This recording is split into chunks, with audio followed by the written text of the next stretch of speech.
Selamat pagi, perkenalkan kami dari kelompok 4. Saya Mary Kristina Sarati, NPM 2201010203. Nama saya Anissa Isabella Sialagan dengan NPM 2201101207. Nama saya Regina Loviana Barat, NPM 2201010208. Nama saya Yulia Kotawaro, NPM 2201010206. Nama saya Gracia Siagian, NPM 2201010204. Di sini kami akan mempresentasikan hasil daripada diskusi kami yang berjudul Kewarganegaraan sebagai isu dunia. Menurut Paulus dalam Yunarno tahun 2009 menjelaskan bahwa pengertian kewarganegaraan bisa dibedakan menjadi dua, yaitu satu, kewarganegaraan dalam arti yuridis dan kewarganegaraan dalam arti sosiologi. Yuridis merupakan ikatan hukum yang terjalin antara warga negara dan negaranya. Hubungan secara yuridis ini bersifat mengikat dan dapat menimbulkan sejumlah akibat hukum tertentu.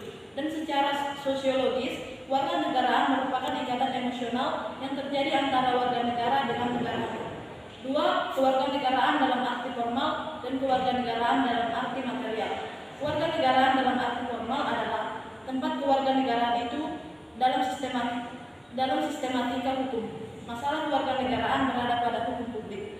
Dan pengertian isu kewarganegaraan adalah suatu masalah yang urgent atau penting terkait kehidupan warga negara dalam bermasyarakat, berbangsa dan bernegara. Selanjutnya akan dijelaskan oleh teman saya.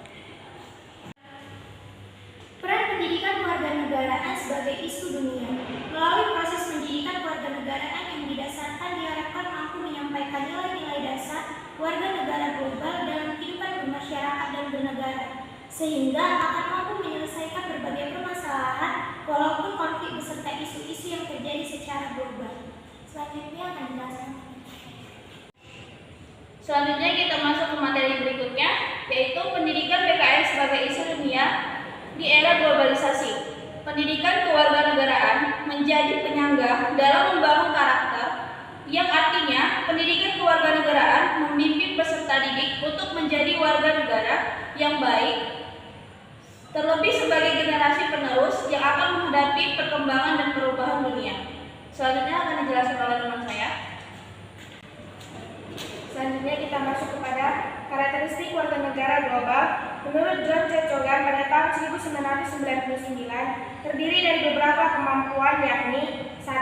Kemampuan mengenal dan mendekati masalah sebagai warga masyarakat global.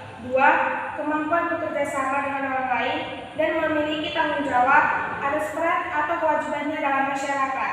3. Kemampuan untuk memahami, menerima, dan menghormati perbedaan-perbedaan budaya. 4. Kemampuan berpikir kritis dan sistematis. 5.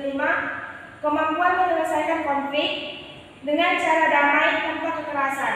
6. Kemampuan untuk memiliki kepekaan terhadap dan mempertahankan hak asasi manusia. Dan yang terakhir, kemauan dan kemampuan berpartisipasi dalam kehidupan politik pada tingkat pemerintahan lokal, nasional, dan internasional. Selanjutnya akan dijelaskan oleh teman saya.